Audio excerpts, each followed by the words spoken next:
Zo, goeiedag iedereen te Hulst busstation.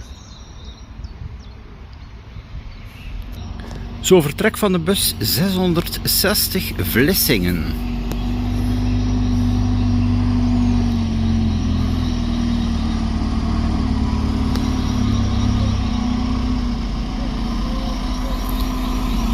En aankomst hier van de lijnbus, dus in de ochtendbus 433 grensbus.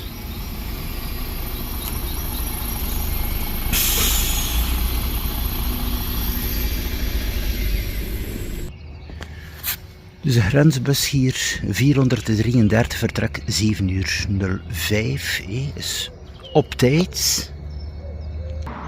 Bon, op latere tijdstippen moet je Hopin contacteren of via de applicatie. Dus de informatie is hier wel nog altijd niet aanwezig. Op het lijnnummer hier de halte 20 54 39. En ook deze bussen 22, 42, 43 zijn niet meer in dienst sinds 6 januari 2024. Ja, het belang van deze lijnbus, het is dus in feite de enige grote bus, laten we zeggen, rechtstreeks naar Sint-Niklaas en vervolgens moet hij naar de grens. Moet hij dan overstappen op lijn 21, dus eerst die reservatie doen met die Hopin, dan daar die lijn 21 nemen, dus ook niet meer zo evident zoals vroeger. Maar bon, er is wel een verbinding en het is nog altijd aan een tarief van 1,7 euro per rit. Met een 10-rittenkaart of een jaarabonnement standaard 351 euro voor het volledige jaar. Hulst en het volledige Vlaanderen en ook waar de lijn aanwezig is in Brussel en zo. Dus momenteel 6:46, dus de lijnbus is hier ruim op tijd. En dat is wel bijzonder positief. En zo dadelijk dan de lijn 10 komende uit Terneuzen. Dus de verbinding Terneuzen-Hulst via de dorpen zoals Vogelwaarde, Kloosterzande.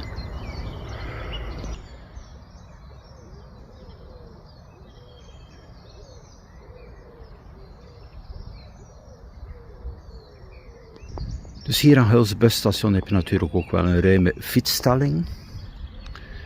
Maar geen deelfietsen. Dus ja, wat is het belang van deze deelfietsen? Opnieuw, als je hier terugkomt en je hebt geen verbinding via Connection, er is maar 1 bus per uur voor de dorpen, dat je dan eventueel als hulp bijkomstig zo'n fiets kan gebruiken en toch naar huis kan. Ik denk bijvoorbeeld aan Terholen, 5 kilometer, Vogelwaarde 10 kilometer. Maar ik zeg, je hebt niet altijd die fiets bij en dat je dus hier geen uren moet wachten. Maar bon, het is geen oplossing voor iedereen, daarmee ook die flextaxi is wel noodzakelijk.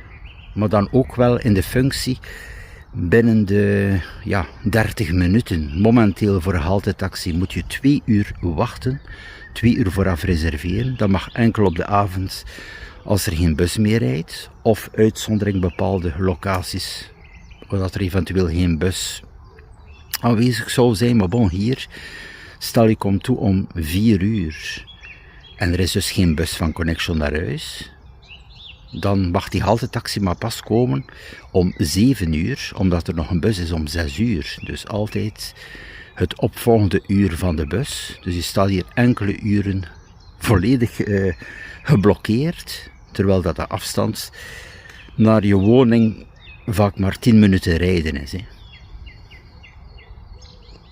is ook nog interessant, dus die buurbus die hier aanwezig is, 589, die rijdt niet in het weekend. En dat is ook wel beperkt, dat is vanaf 9:00 en dat is een bepaalde zone dat die bus doet. Dus dat is ook geen taxibus. Dat is natuurlijk ook wel een vrijwilliger die met dat voertuig rijdt. Dus dat is ook wel geen oplossing om te zeggen van de 589 kan je afzetten in Vogelwaarde. Want in Vogelwaarde bijvoorbeeld komt die bus niet.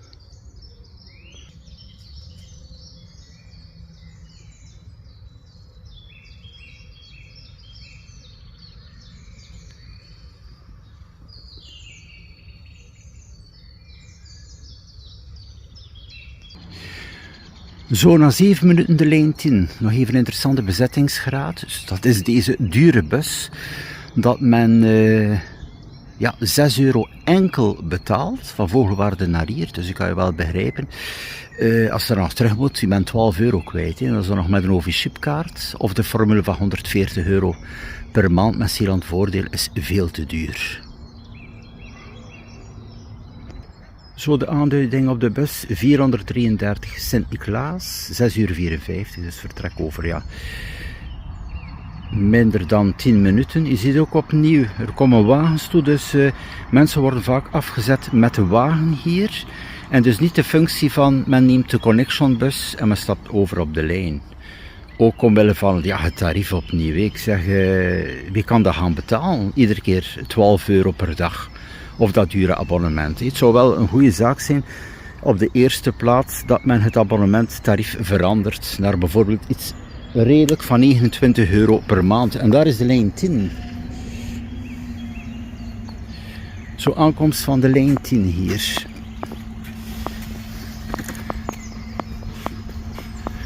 Even interessant de bezettingsgraad. 1 reiziger.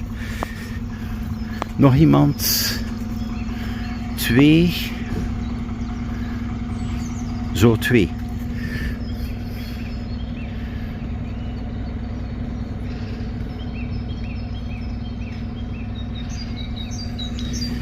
En dan hier lijn 20 voor Goes station.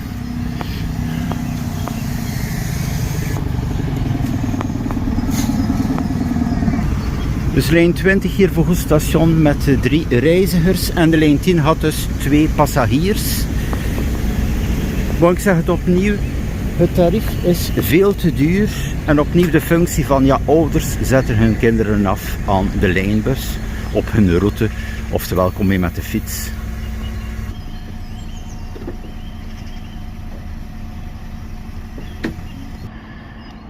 Dus voor de lijnbus is dat hier de eerste halte. Dan ook in de Koolstraat. En dan eenmaal in België is die bus ja, snel vol. Tot de bestemming Sint-Niklaas.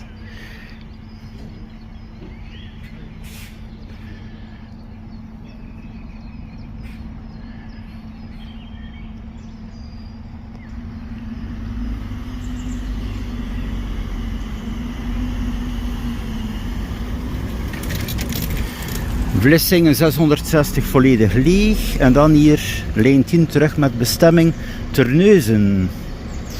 Via de dorpen.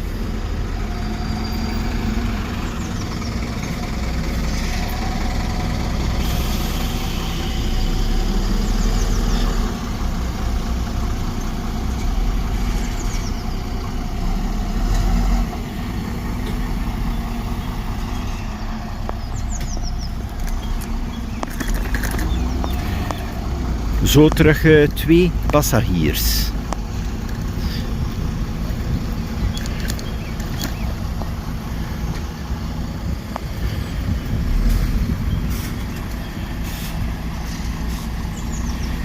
Bon, dat is net het probleem. Er is voldoende plaats op de bus. Dus waarom geen goedkope abonnementen aanbieden aan bijvoorbeeld 29 euro per maand? Of en ook de 10 rittenkaart invoeren, zoals bij de lijn.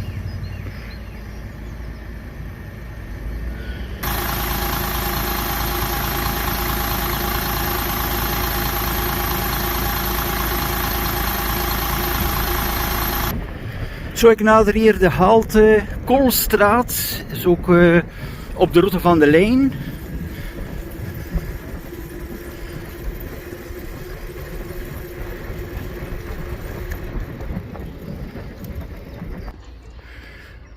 Dus de lijnbus was perfect op tijd, is wel van belang natuurlijk voor het treinstation van Sint-Niklaas. Als je dan nog moet overstappen voor Antwerpen of op een andere bus, daar aan het busstation.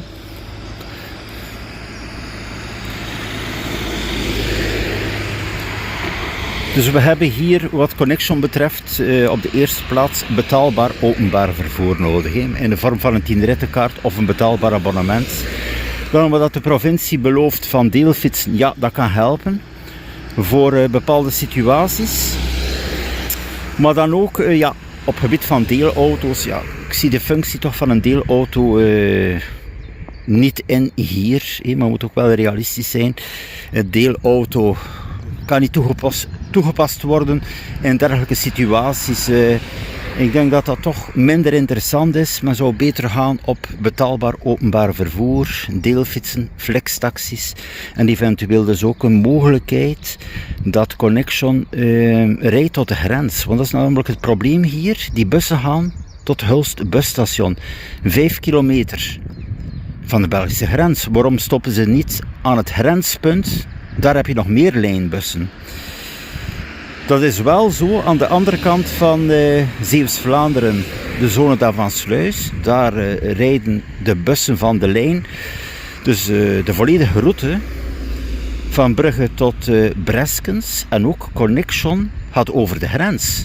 Tot het station van Brugge. Dus daar heb je wel die rechtstreekse verbinding.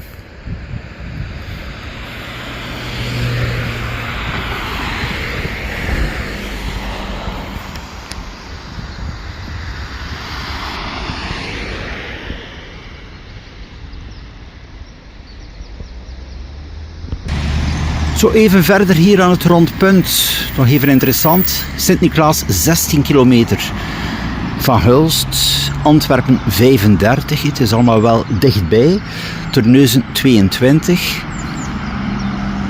en zo dadelijk het vertrek dus van de lijnbus via deze route en dan de afslag voor Kapellebrug en de bus gaat verder via België met bestemming Sint-Niklaas.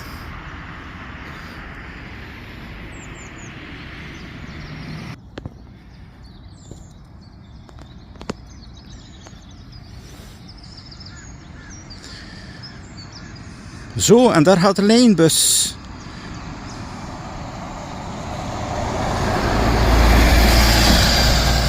En dus hier ook het punt. Het aansluitingspunt voor de fietssnelweg F411, dus meer bepaald de oude spoorwegbaan hier nog in Hulst. 4 kilometer, even door het bos en dan kom je aan de fietssnelweg F411, dus ook wel een oplossing voor wie dat enkel de fiets gebruikt tot Sint-Niklaas of andere locaties.